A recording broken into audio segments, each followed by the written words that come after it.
Hi everyone. हाँ जी, पीछे last video में हमने पढ़ा था कार्डिनलिटी ऑफ टू सेट्स। हमने दो सेट्स के बारे में पढ़ा था, तो उसमें फॉर्मूलाज थे ए यूनियन बी का N A plus N B minus N A intersection B. ये हमने कार्डिनलिटी ऑफ टू सेट्स में पढ़ा था। अब हम वही चीज कार्डिनलिटी ऑफ थ्री सेट्स में पढ़ेंगे और इसमें कुछ इस पे बेस्ड न्यूमेरिकल्स प्रॉब्लम्स वो भी देखेंगे। तो सबसे पहले कार्डिनलिटी ऑफ थ्री सेट्स का जो हमारा फॉर्मूला था that is A union B union C का।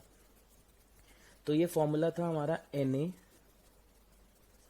Plus N B plus N C minus N A intersection B minus N B intersection C minus N A intersection C plus N A intersection B intersection C.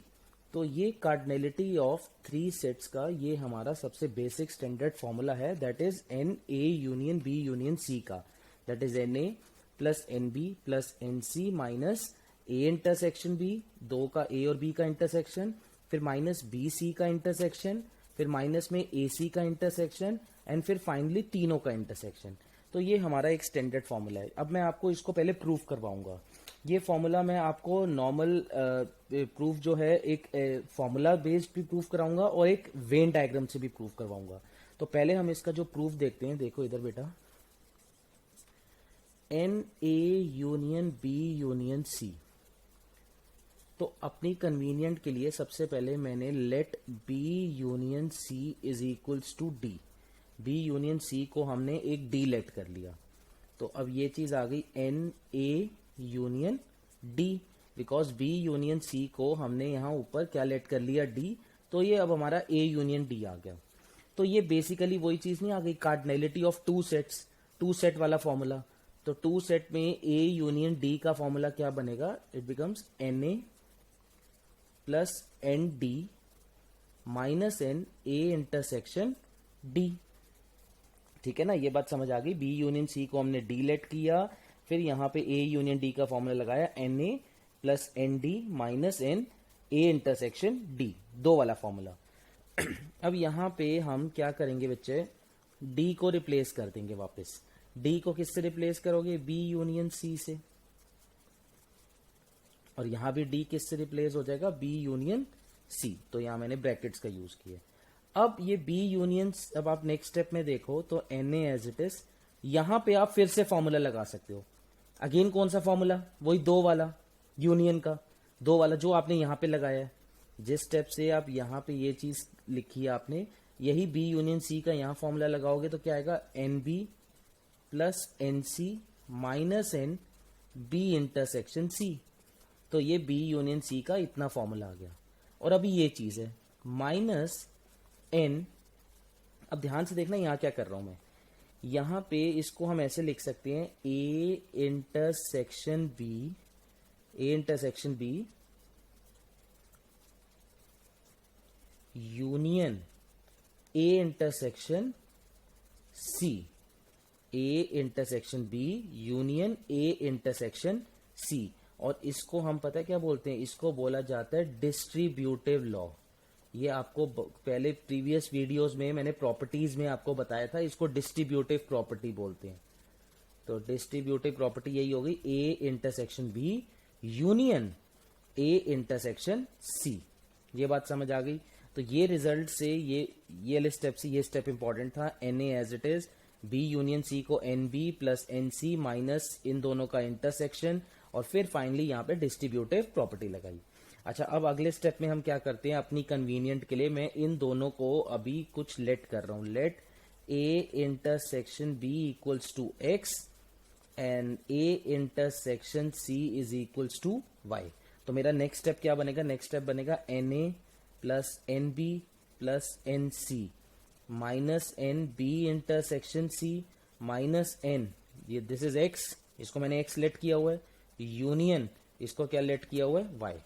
अब क्या हुआ, अब यहां पे मैं फिर वही फॉर्मूला लगा सकता हूं। कौन सा वाला फॉर्मूला, दो वाला फॉर्मूला, जो यहां पे भी लगाया यहां भी लगाया। अब क्या आएगा देखो बेटा, यहां तक तो एज इट इज। अच्छा जी, एक्स यूनियन वाई। तो एक्स यूनियन वाई का फॉर्मूला क्या होगा, एन एक्स प्लस प्लस होगा बट बाहर माइनस साइन है, तो माइनस एन वाई माइनस होता है, अब वो प्लस बन जाएगा एक्स इंटरसेक्शन वाई। समझ गए ना ये चीज? तो ये वैसे इसका इन जनरल जो फॉर्मूला होता है वो होता है this plus this minus this, but बाहर माइनस साइन था तो इसकी वजह से वो नेगेटिव हो गए और ये पॉजिटिव हो गया। अच्छा, अब आप क्या करोगे, एक्स को रिप्लेस कर दोगे। ये प्लस माइनस का ध्यान रखना यहाँ पे। अब x को जब रिप्लेस करा, x की वैल्यू हमारी यहाँ पे क्या है, x की वैल्यू है a इंटरसेक्शन b, और y की वैल्यू क्या है, a intersection c plus a intersection b intersection a intersection c। ये बात समझ आ गई? x को रिप्लेस किया a इंटरसेक्शन b, ये वाला इंटरसेक्शन ये रहा, और y को रिप्लेस किया a इंटरसेक्शन c। अब देखो फाइनली क्या हो जाएगा, n A as it is, n B as it is, n C as it is, minus n पहले A intersection B minus B intersection C minus A intersection C plus अब A intersection A और ए का intersection क्या होगा, ए और ए का intersection तो ए ही हो जाएगा, और ये अब बन जाएगा A intersection B intersection C.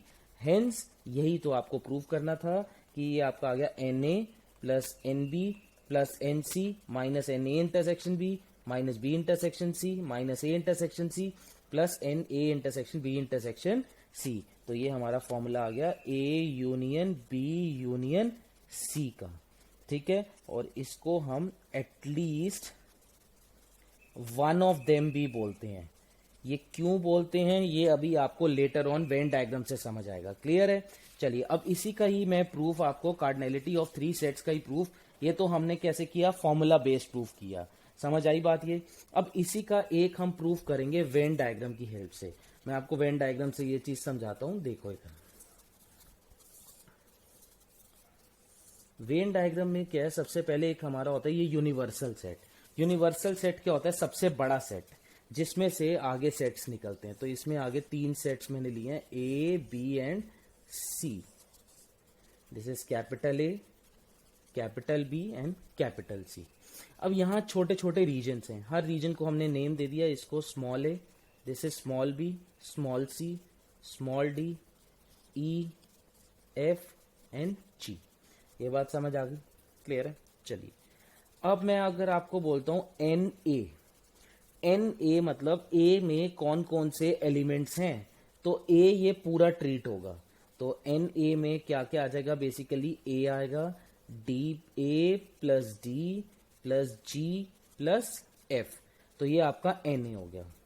Comma, अगर मैं आपको बोलता हूं एन बी क्या है, एन बी इज ये फुल रीजन पूरा, तो एन बी में आएगा B plus D plus G plus ई। फिर एन बी के बाद एन सी, एन सी ये पूरा रीजन है, कंप्लीट रीजन, तो सी स्मॉल सी है ये, प्लस ई ले लो प्लस जी प्लस एफ, ये हमारा आ गया एन सी। आगे चलते हैं, हमारा हमें अभी फॉर्मूला वाले ले रहा हूं अभी आपको, N A intersection B, A and B का इंटरसेक्शन, इंटरसेक्शन होता है कॉमन, ए बी का कॉमन क्या आ रहा है, ये देखो ये वाला रीजन सारा, ये ए है ये बी है, तो ए बी का इंटरसेक्शन हो गया ये वाला रीजन, ये दिस कंप्लीट रीजन, ये हो जाएगा डी प्लस जी। अगला है n A intersection C, A intersection C, A और सी का इंटरसेक्शन, ये ए एंड सी का इंटरसेक्शन ये रीजन, तो ये हो जाएगा एफ प्लस जी। इसी तरह N B intersection C, B intersection C कौन सा रीजन, ये रहा बी का और ये सी का इंटरसेक्शन, तो ये आ जाएगा जी प्लस ई। और finally N A intersection B intersection C, A intersection B intersection C का मतलब तीनों में जो कॉमन आ रहा है, तो तीनों में जो कॉमन रीजन है वो ये बीच वाला होता है। देख के समझ आ रहा है, तीनों में ये कॉमन है ना ये, तो इसको हमने बोला जी रीजन। ठीक है, तो ये हमने सेपरेटली ए बी सी सब निकाल लिए। अब हमारा A union B union C का बच्चे फॉर्मूला क्या था, वो फॉर्मूला पूरा एक बार लिखते हो, तो formula is N A plus N B plus N C minus N A intersection B minus N B intersection C minus N A intersection C plus N A intersection B intersection C. अब आप क्या करो, एक एक की यहां से ऊपर से वैल्यू कॉपी कर दो।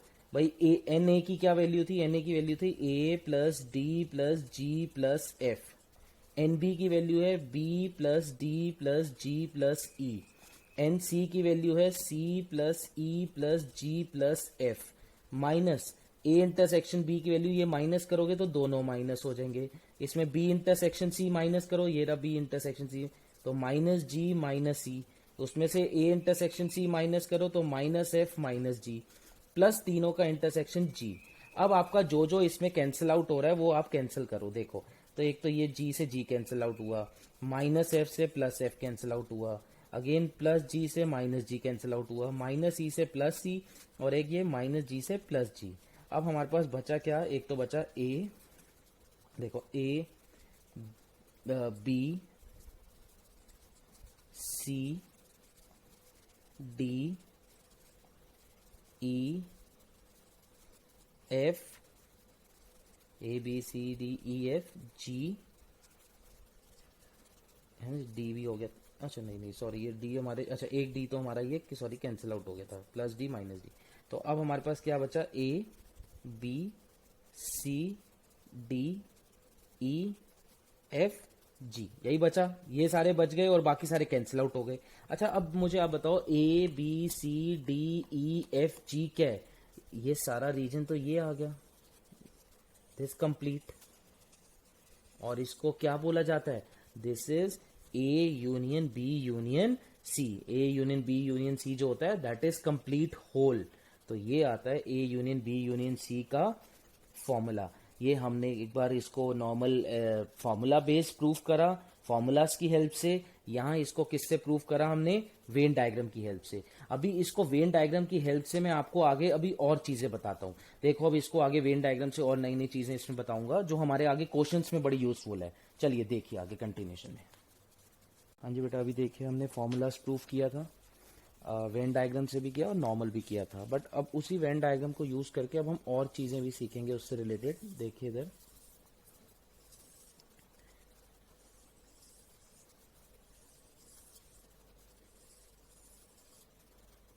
Again this is a universal set.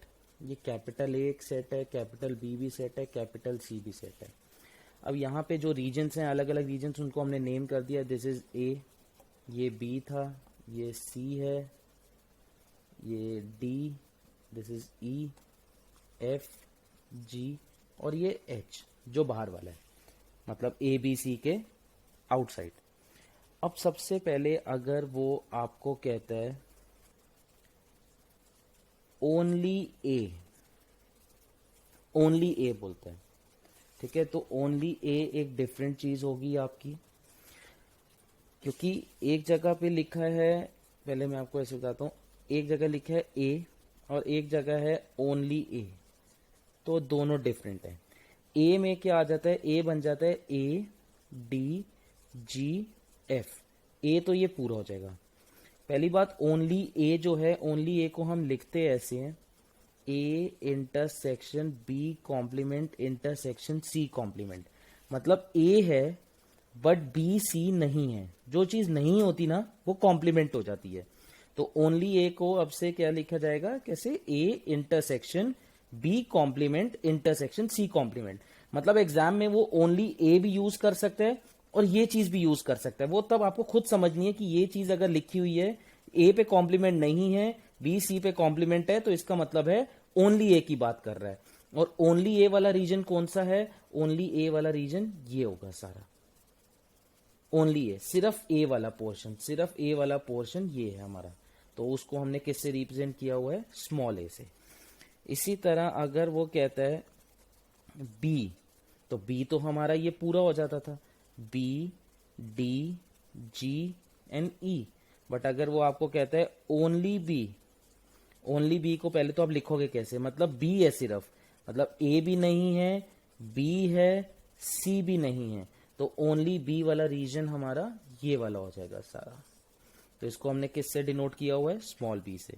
इसी तरह सी, सी में क्या हो जाता है, सी तो सारा हो जाएगा बेटा, C plus E plus G plus F. But अगर वो कहता है only C, only C, only C को पहले तो लिखेंगे कैसे, A complement intersection B complement intersection C, मतलब ए बी नहीं है बट सी इसमें है, तो ये क्या हो जाएगा, इस अलोन, ये कि एक तरह से क्या हो गया, alone A alone B alone C. तो पहले तो ये तीन बातें समझ आई आपको, ओनली ए ओनली बी और ओनली सी में क्या डिफरेंस है, या मतलब इन दोनों में ए में क्या डिफरेंस है और ओनली ए में क्या डिफरेंस है, बी और ओनली बी में, सी एंड ओनली सी में। चलिए इसके आगे अब मैं आपको जो बता रहा हूं वो है हमारा, जिसको कहते हैं हम A and B but not C. अब क्या बता रहा हूं मैं, A and B but not C. इसी तरह A and C but not B, और एक बार A B and C but not A. पहले तो ये तीनों में डिफरेंस देखो, इनमें लिखेंगे कैसे, ये कह रहा है ए बी है बट सी नहीं है, इसका मतलब है ए एंड सी है बट बी वाला नहीं है। देखो जो नहीं है वो कॉम्प्लीमेंट हो जाता है, इसमें ए नहीं है बट बी सी है। अब आप यहां पे इस वेन डायग्राम में से देखो, ऐसा बताओ जिसमें ए बी है बट सी वाला पोर्शन नहीं है, ए बी है बट सी वाला पोर्शन नहीं है, तो इसको देखो जिसमें ए बी है बट सी वाला पोर्शन नहीं है, तो ये रीजन हो जाएगा ना, ये इतना इसमें क्या, ए बी इंक्लूडेड है बट सी इंक्लूडेड नहीं है, तो दिस इज ओनली डी, ये डी वाला हो जाएगा। इसी तरह ए सी है, देखो ए सी है बट बी नहीं है, तो इतने पोर्शन में क्या नहीं है, बी नहीं है ना, ए सी तो है, तो दिस इज एफ। और इसी तरह अगला है बी एंड सी, मतलब बी सी है बट इसमें ए नहीं है, तो वो ये वाला रीजन हो जाएगा, दिस रीजन इज ई। इतनी बात समझ आ गई, क्लियर है। अच्छा अगला कहता है ऑल ऑफ देम, भाई ऑल ऑफ देम इज तीनों, मतलब A intersection B intersection C, तो तीनों तो ये आपको मैंने पहले ही बताया था, तीनों तो इधर ही आ रहे हैं सिर्फ, दैट इज जी। इसको क्या बोला जाता है, ऑल ऑफ देम। देखो ये सब क्वेश्चंस में आपसे पूछेगा, इस पे क्वेश्चन करोगे ये बहुत ज्यादा, ये बहुत अच्छे से क्लियर हो जाएगा, अभी जितना है उतना ढंग से समझो। अगला कहता है none of them, none of them, none of them is कोई भी नहीं, तो कोई भी नहीं को अब neither A neither B neither C, none of them, तो नन ऑफ देम आपको समझ आ रहा है, नन ऑफ देम हमको किससे डिनोट कर रहे हैं उसको, एच से, मतलब ए बी सी के बाहर एक्सक्लूड कर दो उसको, तो ये आपका नन ऑफ देम आ जाता है। अच्छा जी, इसके बाद एक होता है हमारा exactly one of them, exactly one of them, एक ही हो, एग्जैक्टली वन ऑफ देम। देखो ये जो है, ये जो है और ये वाला जो है, ये एग्जैक्टली वन ऑफ देम है, इसमें सिर्फ ए सिर्फ बी सिर्फ सी, मतलब only A only B only सी।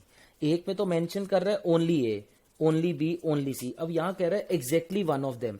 अब कौन एक, कौन एक, कोई भी हो सकता है, ए भी हो सकता है, ओनली ए भी हो सकता है, ओनली बी भी हो सकता है, ओनली सी भी हो सकता है, तो this is A plus B plus C, A B and C, this is exactly one of them. इसी तरह अगर वो आपको नेक्स्ट कहे एग्जैक्टली टू ऑफ देम, अब दो वाले कौन कौन से थे, एक तो ये दो ए सी है इसमें, ये वाला इसमें ए बी है, और ये वाला exactly to of them, exactly to of them में होगा एफ प्लस डी प्लस ई, एफ प्लस डी प्लस ई, ये बात समझ आ रही है। और अगला कहता है एटलीस्ट वन ऑफ देम, एक पहले मुझे इस एटलीस्ट वर्ड का मतलब होता है कम से कम, एटलीस्ट इज कम से कम, minimum, minimum one, minimum one, तो एटलीस्ट वन ऑफ देम में मतलब एक वाले भी हो सकते हैं, दो वाले भी हो सकते हैं और तीनों भी हो सकते हैं। तो तीनों का मतलब ये, तो एक वाले कौन कौन से हैं, ए बी सी। अच्छा जी, दो वाले कौन से हैं, दो वाले हैं एफ डी ई, ये दो वाले हो गए। और तीनों कौन सा हुआ, तीनों वाला जी हो गया। तो ये ध्यान से अगर देखो तो ये पूरी चीज नहीं इंक्लूड हो गई, तो ये एटलीस्ट वन ऑफ देम में एक तरह से यही नहीं होगा, A union B union C. तो ये तब मैंने भी आपको A union B union C में बोला था, एटलीस्ट वन ऑफ देम इसको बोलते हैं। और क्यों बोलते हैं उसका रीजन अब ये मैंने आपको दिया, समझ आ गई, एटलीस्ट वन ऑफ देम। अच्छा, इसके आगे वो आपसे पूछ सकते हैं at most one of them.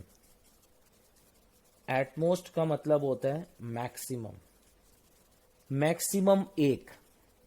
तो मैक्सिमम एक में तो ए बी सी तो आएंगे, मैक्सिमम एक तो यही है, बट मैक्सिमम एक है ना, ज्यादा से ज्यादा एक, उसमें जीरो वाले भी तो हो सकते हैं, मतलब उसमें नन ऑफ देम वाले भी होंगे, उसमें ये एच भी इंक्लूड होगा। At most one of them का मतलब ज्यादा से ज्यादा एक, ज्यादा से ज्यादा एक जो है, ज्यादा से ज्यादा एक, तो ये एक वाले तो यही है, उसमें जीरो वाले भी हैं, जीरो वाले मतलब नन ऑफ देम।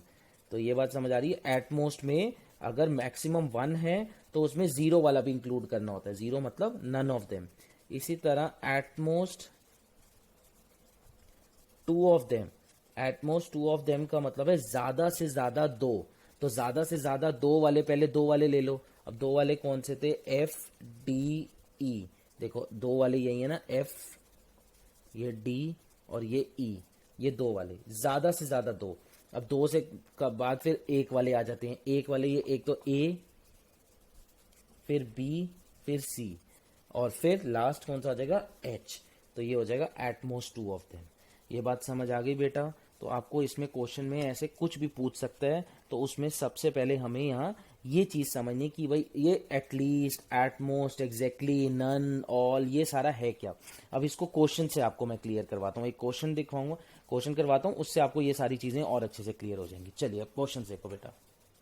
हाँ जी बेटा, ये क्वेश्चन रीड करो बेटा।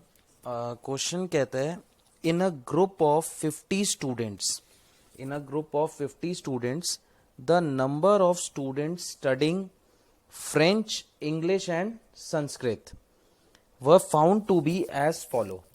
मतलब बेसिकली अब बेटा यहाँ पे 3 सेट्स की बात हो गई, फ्रेंच, इंग्लिश एंड संस्कृत। पहले जो हमें इंफॉर्मेशन गिवन है उस इंफॉर्मेशन के बेसिस पे हम इसका पहले तो वेन डायग्राम बनाएंगे।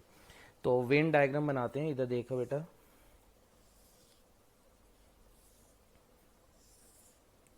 ये हमारा यूनिवर्सल सेट है, इसमें 3 सेट आ रहे हैं। पहली बात तो मैं आपको एक बात बताना चाहता हूं कि यहाँ पे हम 50 स्टूडेंट्स में डील कर रहे हैं, in a group of 50 students. The number of students studying French, English and Sanskrit. तो 3 लैंग्वेजेस हैं, फ्रेंच, इंग्लिश एंड संस्कृत। तो 3 लैंग्वेज हो गई, फ्रेंच, ये सारे फ्रेंच वाले हो गए, ये सारे इंग्लिश और ये सारे Sanskrit. Were found to be as follow. अब वो आगे आपको पर्टिकुलर्स बता रखे हैं कि फ्रेंच वाले कितने हैं, इंग्लिश वाले देखो, French, English, Sanskrit, French and English, English and Sanskrit, French and Sanskrit, English, French and Sanskrit, सब कुछ दे रखा है। तो पहले तो हम क्या करेंगे, ये रीजन्स को नेम करेंगे। ये चीज है हमारी ए, स्मॉल ए, इसको स्मॉल बी, ये चीज स्मॉल सी, ये हमने D, E, F, G and finally ये बाहर जो है एच है। अब ये इंफॉर्मेशन को अब हम यूज करते हैं। सबसे पहले वो कहता है फ्रेंच, कि फ्रेंच वाले 17 हैं। अच्छा जी, ध्यान से देखना, फ्रेंच। अब फ्रेंच वाले हैं कौन कौन से, वो पूरा रीजन ये फ्रेंच का है, मतलब A plus D, A D G F, A D G F is equals to 17, क्योंकि फ्रेंच वाले 17 है। अच्छा, अब बात करते हैं इंग्लिश की। तो ये पूरा रीजन इंग्लिश का है। तो इंग्लिश में कौन कौन से अल्फाबेट्स हैं, B, E, G and D. और इंग्लिश वाले कितने थे हमारे, इंग्लिश इज 13। अच्छा, इंग्लिश के बाद संस्कृत। संस्कृत वाले this plus this plus this plus this, मतलब C plus F plus G plus E is equals to 15, total 15 था। अगला है फ्रेंच एंड इंग्लिश। देखो फ्रेंच एंड होता है इंटरसेक्शन, एंड इंग्लिश, तो फ्रेंच एंड इंग्लिश ये कॉमन, फ्रेंच और इंग्लिश में दोनों में क्या कॉमन है, D plus G, D plus G is equals to French and English से 9। इसी तरह हमारा है English and Sanskrit, English and Sanskrit is English and Sanskrit, ये ई प्लस जी, और कितने हैं इंग्लिश एंड संस्कृत, 4। आगे है French and Sanskrit, French and Sanskrit, ये देखो ये रहा फ्रेंच एंड संस्कृत, ये रीजन, ये पूरा मतलब एफ प्लस जी, एफ प्लस जी, और कितना है ये हमारा 5। And last is English French and Sanskrit, English French and Sanskrit, तीनों में कॉमन, तीनों में कॉमन तो जी है, और वो कितना है बेटा 3। तो ये हमें इंफॉर्मेशन गिवन थी। इस इंफॉर्मेशन को हम यूज करके पहले तो ये सारे अल्फाबेट्स निकालेंगे, ये इक्वेशंस में आपस में रीसब्स्टिट्यूट करके। जैसे सबसे पहले हमें जी तो गिवन है, since G is equals to 3। अब जी को आप ऊपर पुट करो यहाँ पे इस इक्वेशन में, तो आपके पास आ जाएगा f plus 3 is equals to 5, तो आपका f कितना आ जाएगा 2। इसी तरह ये g को आप यहाँ भी सब्सटीट्यूट करो, तो आपके पास आ जाएगा e प्लस 3, क्योंकि g तो 3 है, इज इक्वल्स टू 4, तो आपका e की वैल्यू आ गई 1। अच्छा जी, इसको आप एक बार यहाँ पे सब्सटीट्यूट करो g को 3, तो आ जाएगा d plus 3 is equals to 9, तो d कितना आ गया 6। अब g भी आ गया, f भी आ गया, e भी आ गया, d भी आ गया। अब इस इक्वेशन को कंसिडर करो, c plus f which is 2 plus g which is 3 plus e which is 1 is equals to 15, तो 3 प्लस 1 4 5 6, तो c हमारा क्या आ गया 15 माइनस 6 इज 9, तो हमारा c यहाँ पे कितना आ गया बेटा 9। सबको समझ आ गया ये चीज, क्लियर है? एक बार चेक कर लेते हैं। f है हमारा 2, g था हमारा 3 एंड e है 1, तो 6 9, तो c हमारा आ गया 9। अच्छा आगे चलते हैं। अब ये वाली इक्वेशन कंसिडर करो, ये इक्वेशन है b प्लस ई, b प्लस ई ऑलरेडी 1 है, प्लस g कितना है बेटा 3 एंड d कितना है 6 इज इक्वल्स टू 13, तो 6 प्लस 3 9 प्लस 1 10, 13 में से माइनस करोगे तो क्या आ जाएगा 3, तो b भी आ गया हमारा 3। और फाइनली फर्स्ट इक्वेशन है a प्लस d हमारा है 6 plus g which is 3 plus f is 2 to equals to 17, तो 6 प्लस 3 9 टू 11, और a अब हमारा यहाँ पे क्या आ जाएगा a इज इक्वल्स टू 6। अब बेटा a भी आ गया, b भी आ गया, देखो a कितना आ गया 6, a इक्वल्स टू 6, b कितना आ गया 3, c कितना आ गया हमारा 9, देन d कितना आया हमारा, d आया 6, d इक्वल्स टू 6, और e कितना आ गया, e इक्वल्स टू 1, f कितना आ गया 2 एंड g कितना आ गया 3। ये तो सारे a b c d e f आ गए। h अब निकालना है, h कैसे निकलेगा एक बात बताओ बेटा, इन पूरे का सम होगा 50। वाई 50? क्योंकि उसने बोला है ये हम किस में डील कर रहे हैं, in a group of 50 students, ये ग्रुप ऑफ 50 स्टूडेंट है। क्वेश्चन में सबसे पहले स्टार्टिंग में क्या लिखा देखो, इन अ ग्रुप ऑफ 50 स्टूडेंट्स, तो अब यहाँ पे हम 50 स्टूडेंट की अगर बात करते हैं, या यहीं पे देख लो a plus B plus C plus D plus E plus F plus G plus H is equals to 50। ठीक है जी, इतनी बात समझ आ गई यहाँ तक। अब यहाँ पे ये सारी वैल्यूज डालते हैं, a है हमारा 6, b है 3, c है 9, d है 6, e था 1, f कितना है 2, g है 3 प्लस एच इक्वल्स टू 50। सबका सम करते हैं, 6 प्लस 3 9, 9 एंड 9 18, 18 प्लस 6 24, 25, 25 एंड 5 30। तो 30 plus H is equals to 50। This implies H कितना आ गया हमारा 20। तो ये एच जो है, ये एच बेटा कितना हो गया 20। इतनी बात आप सबको समझ आ गई। चलिए अब ये हमारे पास सारे A B C D E F G H सब आ गया। अब इस बेसिस पे हम फर्स्ट पार्ट पढ़ते हैं। फर्स्ट पार्ट देखो उसका क्या कह रहा है। First part is only French.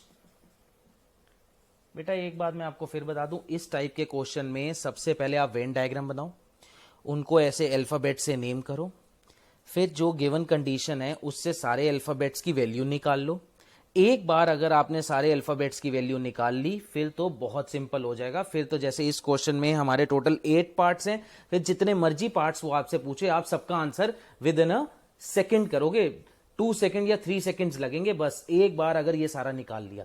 जैसे उसने बोला सबसे पहले ओनली फ्रेंच, ओनली फ्रेंच वाला कौन सा रीजन होगा, ये reason, this is only French मतलब ए, और उसकी वैल्यू कितनी आ गई 6, खत्म, आंसर आ गया। कितना, 1 सेकेंड लगा बेटा, सिर्फ 1 सेकेंड, दूसरा सेकेंड भी नहीं लगेगा।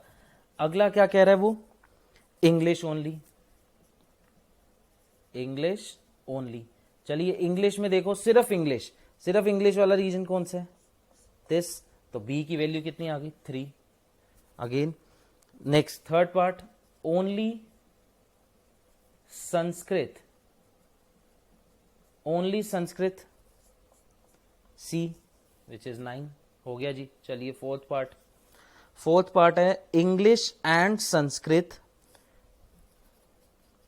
English and Sanskrit but not French. ऐसा रीजन बताओ जो इंग्लिश संस्कृत आ रहा है जिसमें बट फ्रेंच नहीं है, इंग्लिश संस्कृत आ रहा है बट फ्रेंच नहीं है, तो ये ई वाला पार्ट हो गया ना, English Sanskrit, English and Sanskrit है बट उसमें फ्रेंच जो हो नहीं है, तो वो ये प्योर रीजन हो जाएगा और आंसर इज 1। चलिए फ्रेंच एंड संस्कृत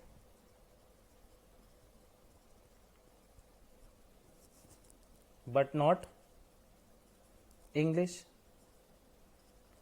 ऐसा रीजन जिसमें फ्रेंच संस्कृत आ रही है, French and Sanskrit but not English, तो ये वाला रीजन हो जाएगा। ये रीजन एफ है और एफ की वैल्यू कितनी है 2। ठीक है जी, आगे अगला पार्ट देख लो, French and English but not Sanskrit. कि फ्रेंच इंग्लिश है जिसमें फ्रेंच इंग्लिश बट संस्कृत नहीं है, तो ये वाला रीजन, ये रीजन को हमने डी से नेम किया हुआ है और डी की वैल्यू है हमारे पास 6। समझ आ रही बात। अगला सेवेंथ, सेवेंथ है at least one of them, at least one of them, at least one of them का मतलब होता है कम से कम कोई एक लैंग्वेज रीड करने वाला, कम से कम कोई एक, तो कम से कम कोई एक जो ये तीनों हैं, only French, only English, only Sanskrit, जो ये हमारे only French, only English, only Sanskrit, ये तो होते हैं वन लैंग्वेज रीड करने वाले। ये जो डी एफ ई है ये 2 लैंग्वेजेस रीड करते हैं और जो जी है वो तीनों लैंग्वेज रीड करता है। हमें चाहिए एटलीस्ट वन, मतलब एटलीस्ट वन में एक भी होना चाहिए, 2 भी होना चाहिए, तीनों भी होना चाहिए। तो ये आपको याद होगा ये यूनियन होता है, ये सारे का सारा हो गया, मैंने पहले भी बताया था। इसको हम ए, ये एक तरह का, मैं आपको फिर बताता हूँ, this is F union E union S, तो ये हमारा A plus B, A B C D E F G तक, इसमें एच नहीं आएगा। तो ये अभी मैंने सारा यहां से लेके यहां तक ऐड करा है, दैट इज 30। 8th पार्ट समझ आएगी एटलीस्ट वाला।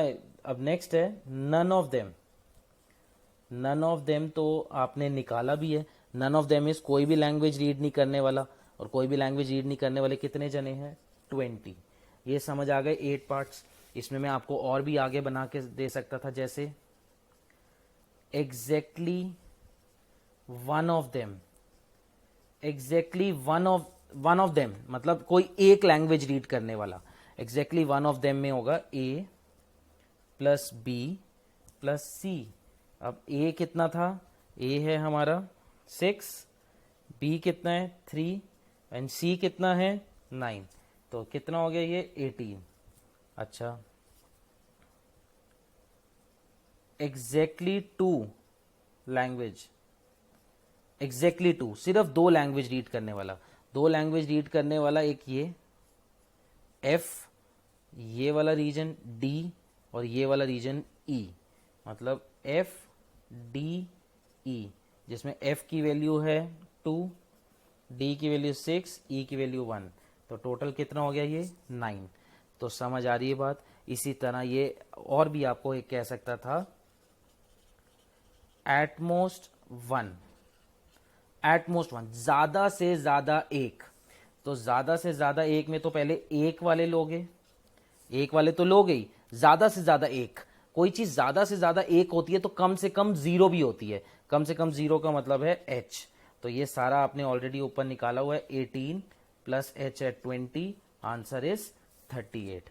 तो ये क्वेश्चन आपको बेटा क्लियर हुआ अच्छे से, ये बहुत इंपॉर्टेंट क्वेश्चन है आपका। ये आप इस एक क्वेश्चन को अच्छे से अगर समझ लोगे तो आप समझो आपको सेट्स में आपका ये क्वेश्चन, मैं आपको कह रहा हूं, आपका चाहे यूटी हो, हाफ ईयरलीज हो, आपका फाइनल एग्जाम हो, उन्होंने ये क्वेश्चन आपको देना ही देना है, 3 सेट्स वाला।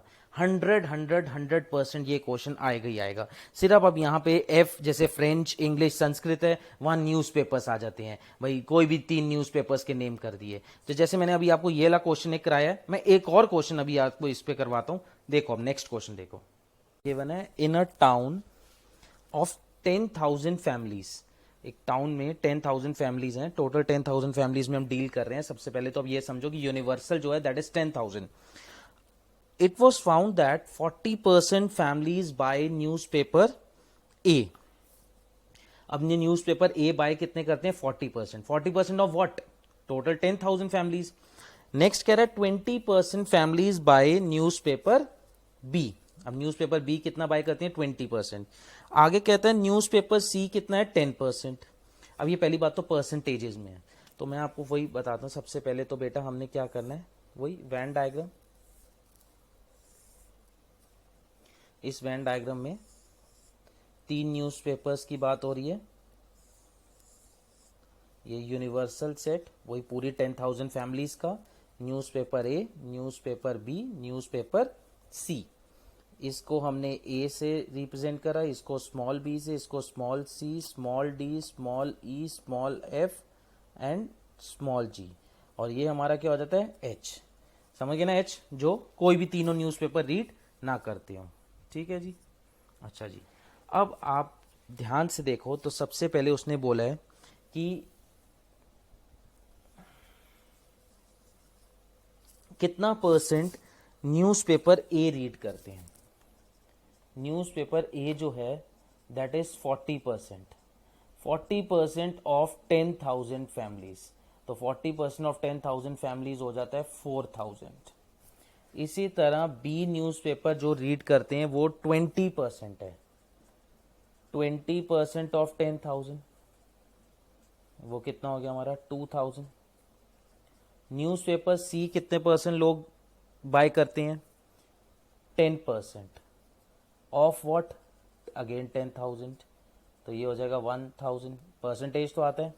आगे कहता है A and B 5% families, question read करो क्या कह रहा है, 5% families buy A and B, A and B, तो ये कितना है 5%। 5% ऑफ 10,000, तो दैट इज 500।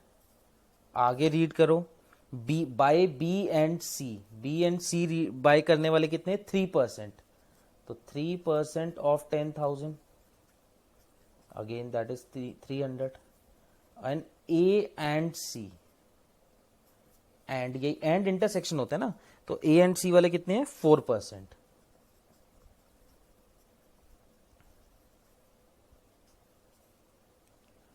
ये क्या आ गया हमारा 400।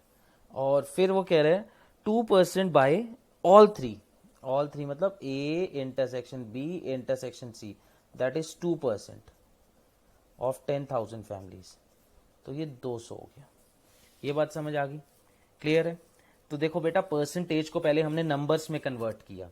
अब 4000 जो है वो ए है, मतलब ये 4000 पूरा है ये चीज, तो 4000 is equals to A plus D plus G plus F. 2000 क्या है, ये पूरा 2000 है बी वाला, B E G D.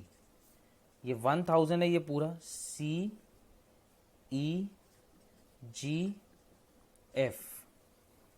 A and B, A and B, ये ए एंड बी पूरा है, डी प्लस जी। अगला है B and C, B and C ये पूरा, ये बी एंड सी, तो ई प्लस जी। अगला है A and C, A and सी मतलब ये दोनों, एफ प्लस जी, और ऑल ऑफ देम मतलब तीनों जी। तो फिर अगेन इसको यूज करके आपको सारा A B C D E F G निकालना है।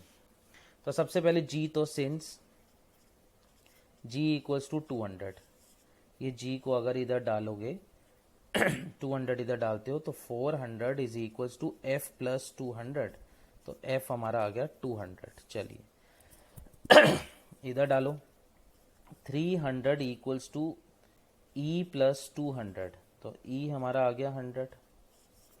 चलिए आगे इसको, ये यहाँ भी डल गया, अब ये यहाँ पुट कर देते हैं, तो 500 is equals to D plus 200, तो डी आपका आ गया 300, डी भी आ गया।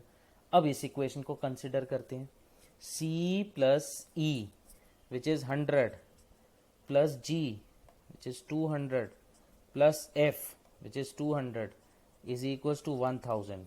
तो 200 200 400 और 100 500, 1000 में से माइनस करके तो c आ गया हमारा 500।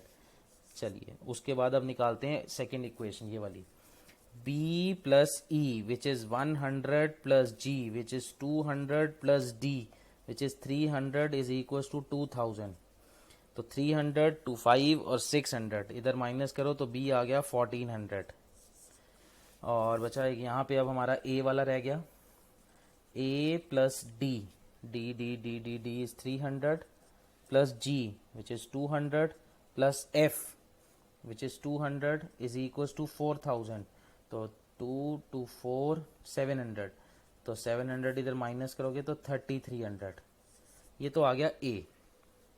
अब A B C D E F सब आ गया, अब H रह गया, बट हमें ये पता है कि टोटल जो है A B C D E F G and H ये मिला के टोटल 10,000 फैमिलीज में हम डील कर रहे हैं।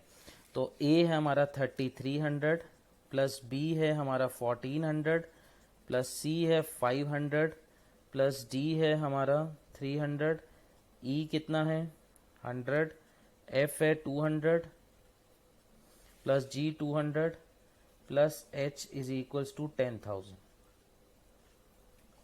अब सारा ऐड करते हैं, तो 2 plus 2 4 5 500 plus 3 800 1300 2700 27 and 33 27 and 33 is 6000, और 6000 plus h is equals to 10,000 and h is equals to 4000। तो अब हमारे पास सारी वैल्यूज आ गई, ये बात समझ आ गई, a b c d e f g h सब कुछ आ गया। अब आपने पढ़ना है क्वेश्चन का फर्स्ट पार्ट। तो क्वेश्चन का फर्स्ट पार्ट अगर आप रीड करते हो, फर्स्ट पार्ट में देखो वो क्या कह रहा है आपको। फर्स्ट पार्ट में उसने बोला है the number of families which buy newspaper A only, मतलब only A, only A newspaper वाला क्या हो गया, ओनली ए इज ए ना, और ए की वैल्यू अल्टीमेटली कितनी थी हमारी 3300। नेक्स्ट पार्ट, सेकेंड पार्ट है none of the number of families which buy none of A B C, none of A B C, none of A B C is H which is 4000, ये निकाला। बस बाकी तो वैसे parts खत्म हो गए, दो ही पार्ट थे, बट आपको आगे मैं कुछ भी और पूछ लेता हूं। चलो, at least one of them at least one of them का क्या मतलब है, कम से कम कोई एक भी चलेगा, दो भी चलेंगे, तीनों भी चलेगा। तो एक तरह से यूनियन हो गया, A B C D E F G, और ये सबका सम हमने यहाँ किया भी था, दैट इज 6000। ठीक है, अब एग्जैक्टली वन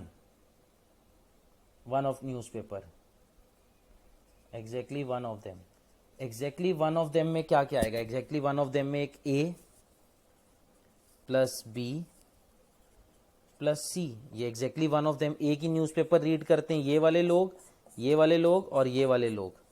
तो ठीक है, ए प्लस बी प्लस सी 3300 प्लस बी हमारा है 1400 एंड सी हमारा 500।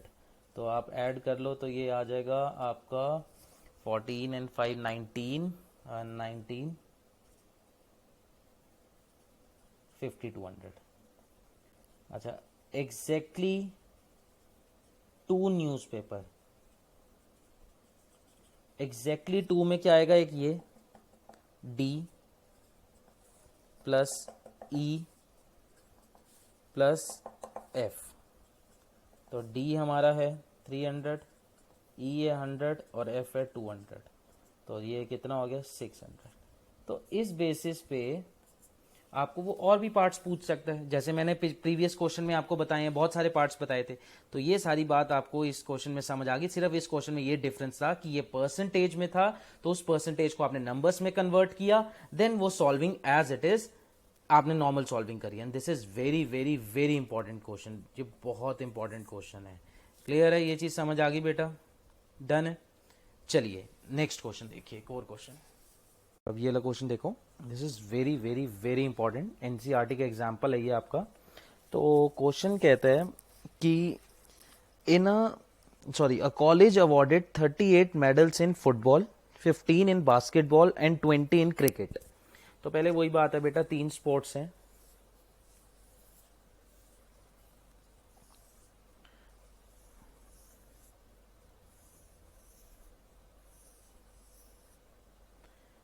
पहला स्पोर्ट है हमारा फुटबॉल, बास्केटबॉल एंड क्रिकेट, और ये हमारा यूनिवर्सल सेट।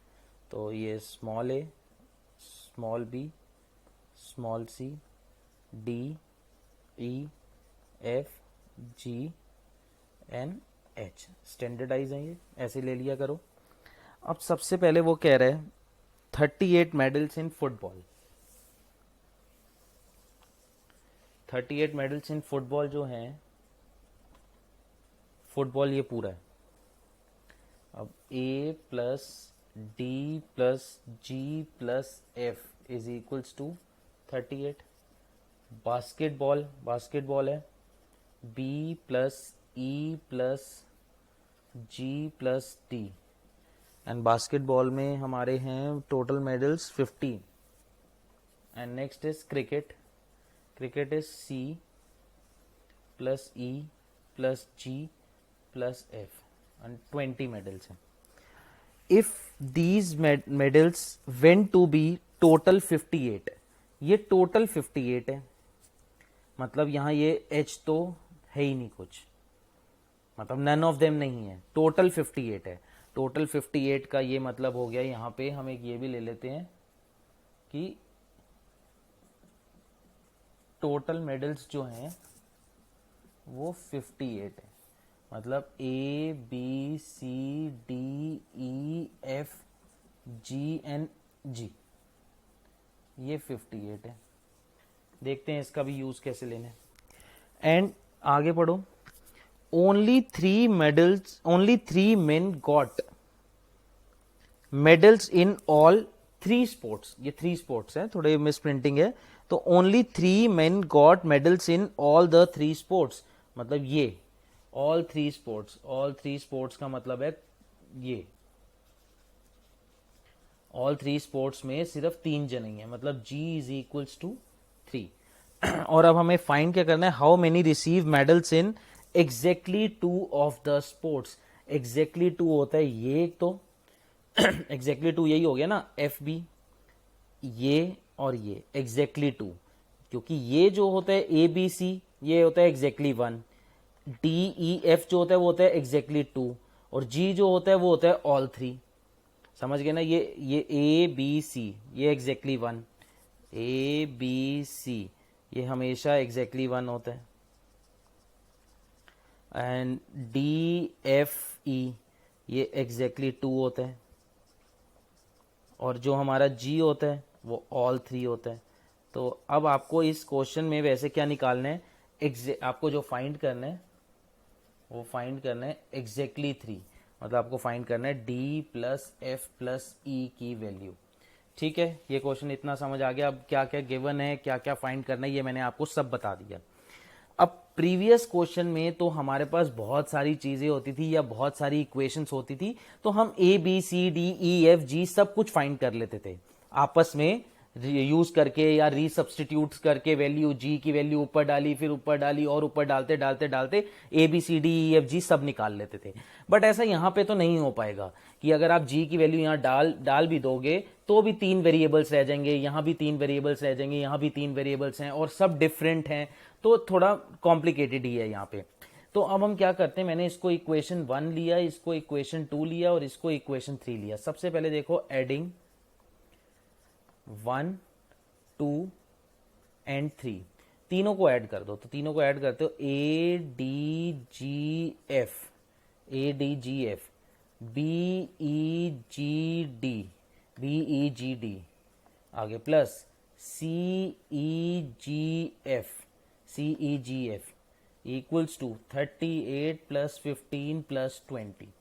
ठीक, अब इसमें से मैं A B C D E F G की मेरे पास वैल्यू है, तो मैंने ए प्लस, देखो ये सारे यहां से ए टू जी में अलग कर लेता हूं। A plus B plus C plus D plus E plus F plus G, ये एक मैंने अलग ब्रैकेट लगा दिया। बचा क्या मेरे पास अब यहां 3 ये बचे, प्लस एफ डी ई और 2 जी बचे, और RHS में तीनों का ये जो सम है 38 प्लस 15 प्लस 20, तो ये तीनों का सम जो है ये हमारा आ जाता है 73। अच्छा, इस पूरे की वैल्यू मेरे पास ए टू जी की क्या वैल्यू है, ए टू जी की वैल्यू है 58। ठीक है, एफ डी ई की मुझे निकालनी है, तो एफ प्लस डी प्लस ई की निकालनी है, और जी की मेरे पास फिर से वैल्यू 3, तो 3 प्लस 3 इज इक्वल्स टू 73। 2 बार 3 3 क्यों है, एक इस जी की वैल्यू एक इस जी की वैल्यू, समझ आ रही है? इस ए टू जी की वैल्यू यहां से यूज कर ली 58, एफ डी ई की वैल्यू निकालनी है, और 2 जी की मेरे पास जी जब 3 है तो 3 प्लस 3 आ जाएगा। तो अब f plus D plus E is equal to 73 minus 58 minus 6, पूरा ही ऐड कर दो, या तो ऐसे कर लो कि 58 प्लस 3 प्लस 3 कितना हो जाता है 64 ना, माइनस 64, तो 73 माइनस 64 इज 9। तो f प्लस डी प्लस ई, तो ये आपका क्या आ जाएगा, exactly 2 sports, exactly 2 sports is 9। तो इस क्वेश्चन में हमें ये निकालना था। Again this is very very very important question, ये एनसीईआरटी का सॉल्व्ड एग्जाम्पल है, ये बहुत इंपॉर्टेंट क्वेश्चन है। तो बेटा ये जो मैंने आज आपको ये 3 क्वेश्चंस करवाए हैं और ये जो पूरा पहले आपको कॉन्सेप्ट समझाया है, ये होता है आपका कार्डिनलिटी ऑफ 3 सेट्स। तो आपको पहले 2 सेट्स के क्वेश्चन करो, फिर ये 3 सेट्स के क्वेश्चन करना, तो इसको अच्छे से तब समझ आएंगे ये। बट ये 3 सेट वाले ही बहुत इंपॉर्टेंट हैं, बिकॉज आपका ये जो चैप्टर है, इस चैप्टर में एक 4 मार्क्स का क्वेश्चन आता है, और 4 मार्क्स का क्वेश्चन 100% आपको इसी से ही आएगा। बाकी इस चैप्टर की weightage somewhere around 6 to 8 marks होती है आपकी फाइनल में। तो 6 to 8 मार्क्स होगी, तो उसमें एक 4 मार्कर तो आपको इससे बाय 100% आना ही आना है। बाकी बचा 2 मार्कर या 2 मार्क्स या 3 मार्क्स के क्वेश्चन, वो आपके छोटे छोटे यूनियन, इंटरसेक्शन या इस टाइप के क्वेश्चन आ जाते हैं। क्लियर है ये चीज? इसको अच्छे से समझना। नहीं समझ आएगा तो मुझे आप फिर वो चीज पर्सनली आप मुझे कॉल करके या जैसे भी आपने पूछना हो तो मुझसे आप पूछ सकते हो। You are most welcome. ठीक है बेटा, चलो ओके बेटा, थैंक यू सो मच।